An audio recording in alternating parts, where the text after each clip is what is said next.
what? Pulling the corruption on the planet, getting rid of all of the bad guys, is the same thing as pulling weeds in the garden. We have to pull them. We can't just look at them if we want to reap the harvest. Hi there, Neil here, the Twisted Light Worker. Yes, it's so true.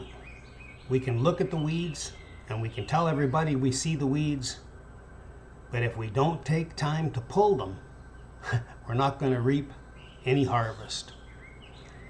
And that means if you're spending your time looking up news stories to share with other people, and you're not doing anything in your own community to make a difference to getting rid of the corruption in your particular neighborhood, the weeds are going to take over. It relies on each and every one of us to not only point the weeds out, but to roll our sleeves up, pull the damn weeds and throw them away. The perpetrators of the crimes, the corruption in politics and business and banking, all has to be done and taken care of. We need to pull the weeds right at the local level. And the interesting thing is, in order to do that, we have to start with pulling the weeds out of our own character. We have to learn how to assume a virtue and improve who we are, improve our own performance in life. And then we have power and impact when we get into the garden and start pulling weeds. Then we have power and impact. That's what this whole awakening is about. Freedom, personal power, awakening to the potential of all that you are. All that you are. That takes observation skills, and it takes critical thinking skills, both of which have been purposely programmed out of us. But the good news is, with practice and discipline, you can, in fact, improve the personal power that you have. You can improve your ability to see and observe. You can improve your ability to take the next step, think critically, and make a difference. Make a difference to yourself, your own life, and your community. If everybody did that, pull the weeds in the garden of their community, the whole world would be transformed in a matter of one season. One growing season is all we would need. You see, in the Toltec tradition, there's two dreams. There's the dream of the world, and there's the dream of the planet. And when you get to know your own intuition, when you get to know your own soul, your own spirit, you are tapping into the warrior spirit and becoming the warrior. A warrior is in the dream of the world to develop their unique and creative survival and thriving skills and use of resources. A warrior is in the dream of the planet to develop their unique qualities of integration, personal power, and assessment of a path to freedom.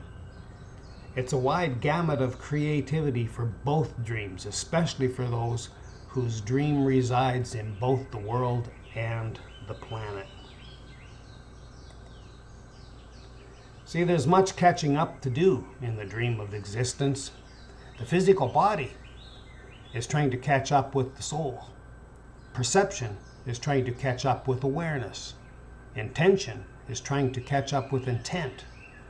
The dream of the world is trying to catch up with the dream of the planet.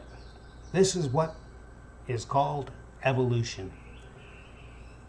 To those that know there is a process of catching up, the challenge of the obstacles is not as daunting.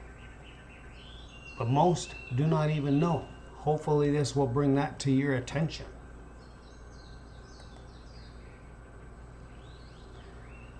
In the dream of the world, we are liable to give away our power cheaply and then reacquire it at great expense, and thus cut ourselves off from the dream of the planet and be consumed by the dream of the world. That's the beginning of all suffering, and it's a path to misery. It is the discipline of the warrior, the seer, the dreamer, the healer, or the teacher to groom themselves to be a better warrior, seer, dreamer, healer, or teacher. Never be satisfied with who you are now. That's only the surface of what you could be. Those are not small words. Those are huge words. You see, in Scripture it says, God hath not given us the spirit of fear, but of power and love and sound mind. We already have all of those in abundance. In abundance. How many of us actually tap into that power? See, we've been programmed to give our power away. We give it to the authorities. We don't use our own critical thinking and our ability to observe. We have to take our power back, and that creates freedom. And when we take our power back, it's easy to see the weeds in the garden. But that's only the first step. We have to take the next step. And it's not sharing that information with everybody all the time. It's rolling up your sleeves and taking part in the cleanup. Pull the weeds. That can be something simple. It can be something simple like creating videos. It can be something simple by writing a letter to your editor of your local newspaper.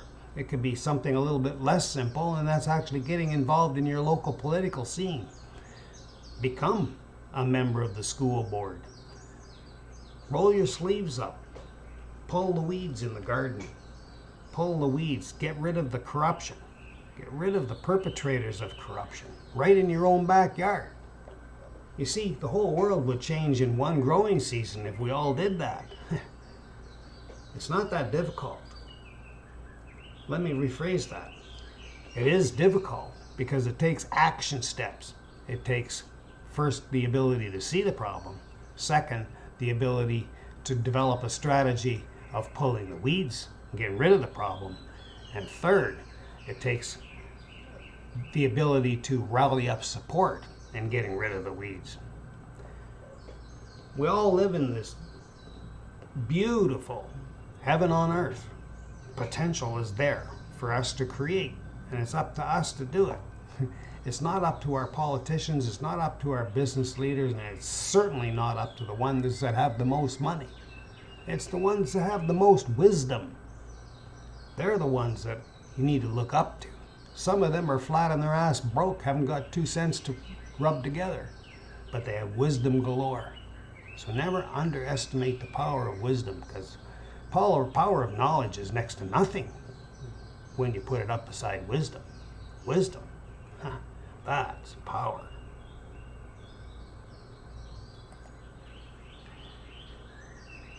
You see, the faith of the warrior is not lazy. It doesn't wait upon the promises of the gurus, the rishis, or the gods.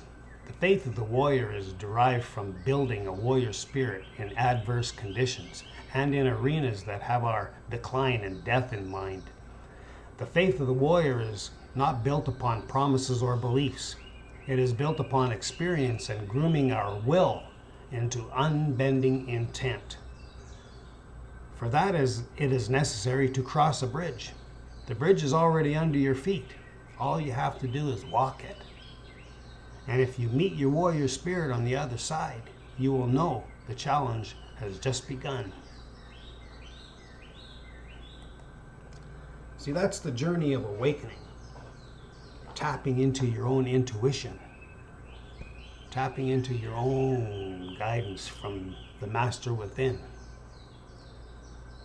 Jesus said it best. Yes, I am in the Father, and the Father is in me, and I am in you. And I speak not of myself, but of the Father that's in me. We have the warrior spirit within us, but it's up to us to build that connection and connect to it and be aware of it and learn to listen. Learn to listen. Learn to listen to the wisdom and the guidance that comes from within. Lead us when in temptation. That is way more powerful than what people realize.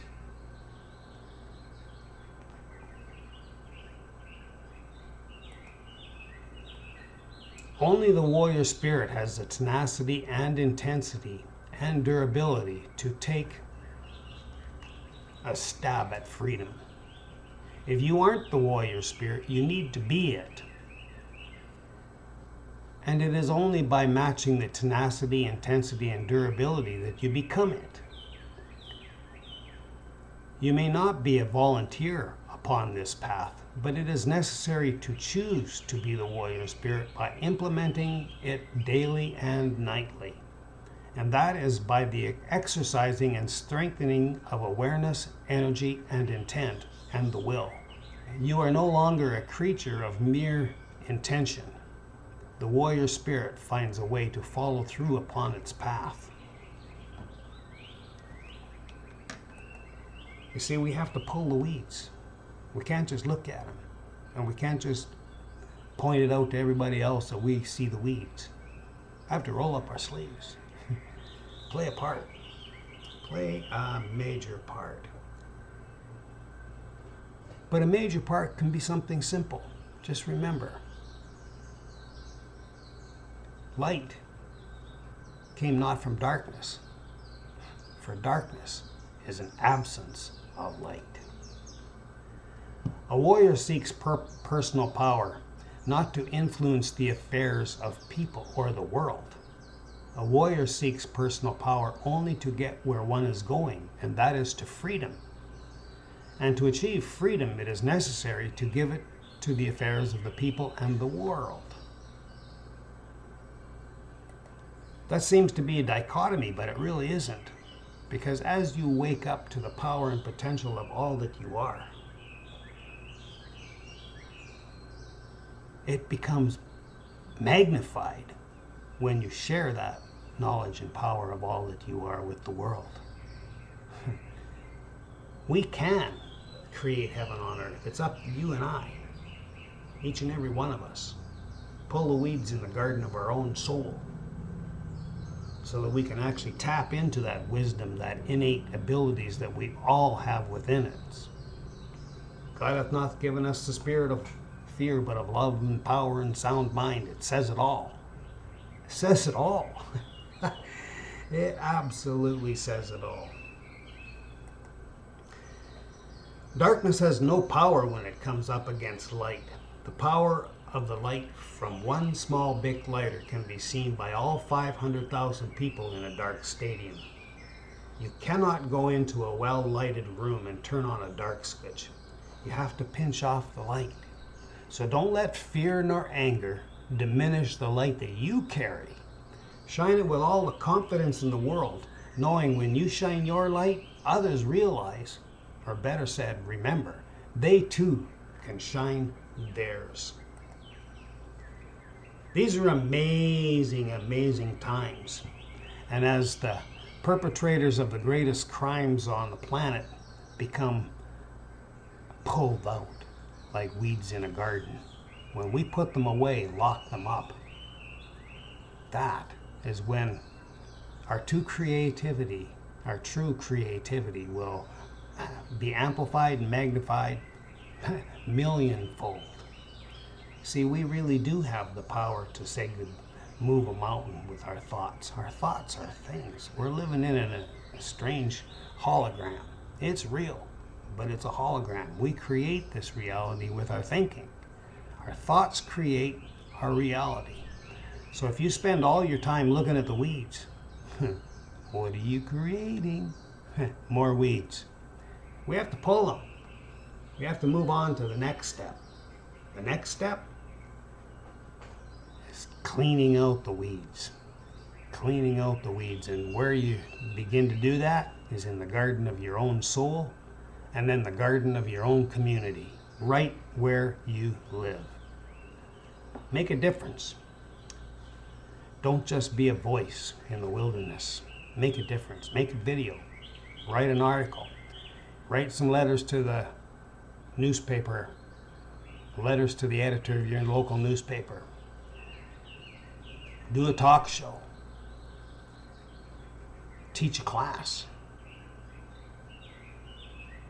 Grow a garden and share the food that you grow.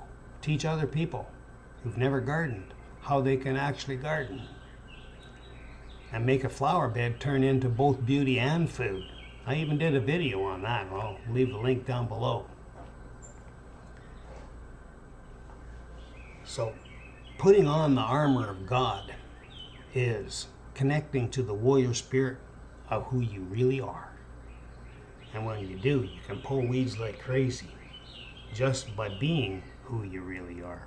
Your vibrations alone make a difference. The light you shine, just like in that stadium, makes a difference.